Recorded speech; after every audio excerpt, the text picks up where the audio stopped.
اللہ راضی ہو جائے تو اور کیا چاہیے. یہ نوافل کے بارے میں ہے، مستحب جیسے کہتے ہیں.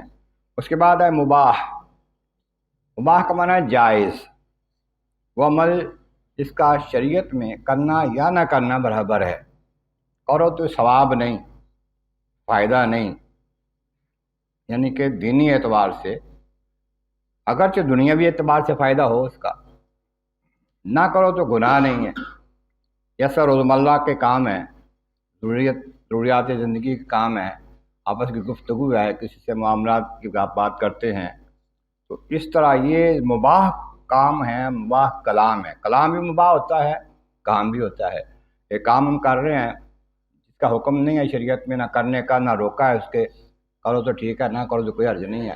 اس طرح گفتگو کرتے ہیں، آپس کی گفتگو کلام کرتے ہیں مباح، یعنی کہ نہ نیکی کا کلام ہے گفتگو کر رہے ہیں، نہ گناہ کی کر رہے ہیں، وہ جائز کلام ہے. اس کلام کے بارے میں حکم یہ ہے اگر مسجد میں بیٹھ کے کرے اس کی نیکیوں کو ایسے کھا جاتا ہے یہ کلام جیسے آگ لکڑی کو کھا جاتی ہے. کہ مسجد کے احترام میں بات آتی ہے، مسجد میں ہو تو مباح کلام بھی نہ کرے. ایک تو نا گناہ کا کلام کرتا ہے، گالی نکالتا ہے، بدتمیزی کرتا ہے، کسی کے ساتھ زیادتی کرتا ہے، وہ نہیں. یہ بھی نہیں ہے کہ نیکی کر رہا ہے، درود شریف پڑھ رہا ہے، تسبیح کر رہا ہے، کوئی تسبیحات پڑھ رہا ہے، وہ تو ثواب کا کام ہے. وہ کام جو نہ ثواب کے ہیں نہ گناہ کے ہیں یہ مباح ہیں، وہی کلام ہے. یہ کلام اور یہ کام مسجد میں کرنا نیکیوں کو کھا جاتا ہے، اس واسطے اس سے احتیاط کرنی چاہیے. باہر بھی کم کرے تو بہتر ہے. جو مسجد میں نیکیوں کھاتا ہے تو باہر کون سا اس کا فائدہ ہوگا. اس کے بعد حرام. حرام یہ فرض کے مقابل ہے. ایک جگہ فرض ہے کہ ضرور کرنا ہے، اس کے مقابل حرام سے ضرور بچنا ہے. فرض کی طرح جیسا فرض کرنا، فرض پر عمل کرنا ضروری ہے، اس طرح حرام سے بچنا لازمی ہے.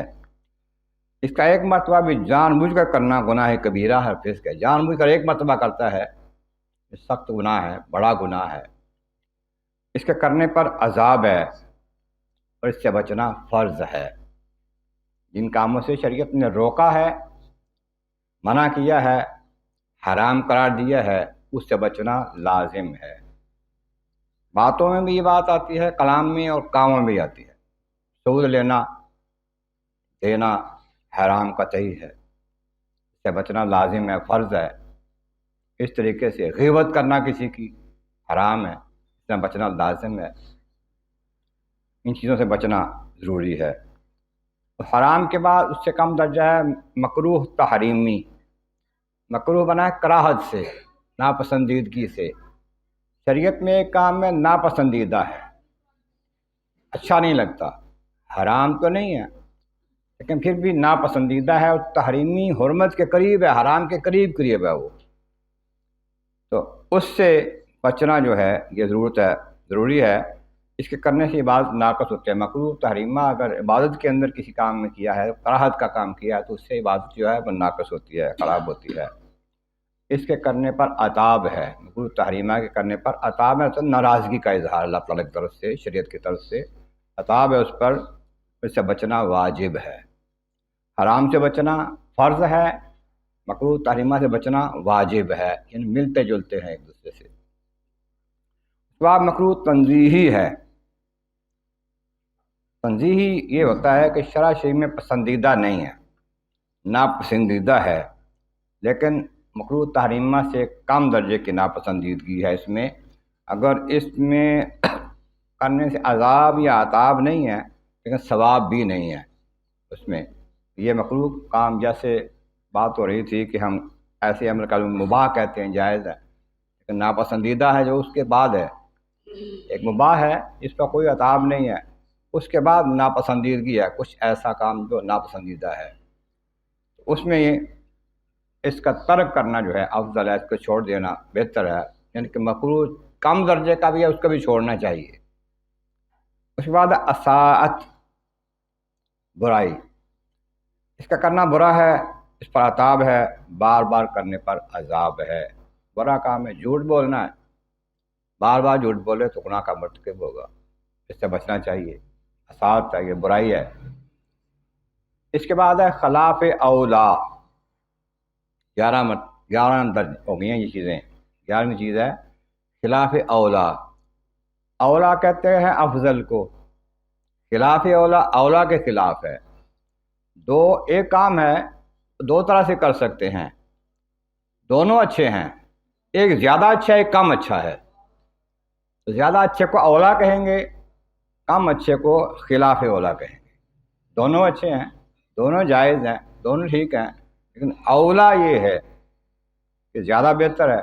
مثال کے طور پر دو بندے ملتے ہیں، ایک بندہ سلام کے پہلے کرتا ہے ایک بعد میں کرتا ہے، پہلے کرنا جو ہے یہ اولا ہے، افضل ہے، بعد میں کرنا دوسرے کا جواب دینا خلاف اولا ہے، لیکن وہ بھی درست ہے، اس پہ بھی منع نہیں ہے، لیکن بہتر یہ ہے کہ اولا کرے۔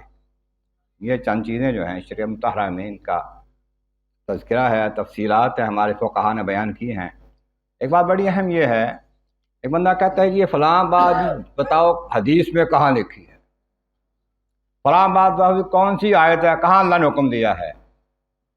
میں کہتا ہوں بھائی اللہ کے بندے ہم جاہل ہیں اس معاملے میں، یہ نہ کہیں کہ ہم قرآن سے حدیث سے مسئلہ حل نکالیں گے، سارے مسئلے نہیں نکال سکتے ہم پر بہت بڑا کرم اور احسان ہے فقہاء کا، امام اعظم ابو حنیفہ رحمۃ اللہ علیہ، امام مالک رحمۃ اللہ علیہ، شافعی، امام حنبل، ان کا بڑا ہم پر احسان ہے، قرآن کریم کی ہر آیت کو انہوں نے تحقیق کے ساتھ جانا، آج سے مبارکہ لاکھوں کی تعداد میں تحقیق کے ساتھ جانی، پھر فیصلہ کر کے بتا دی کہ یہ کام کریں، یہ اس طرح اچھا ہے یہ نہیں اچھا۔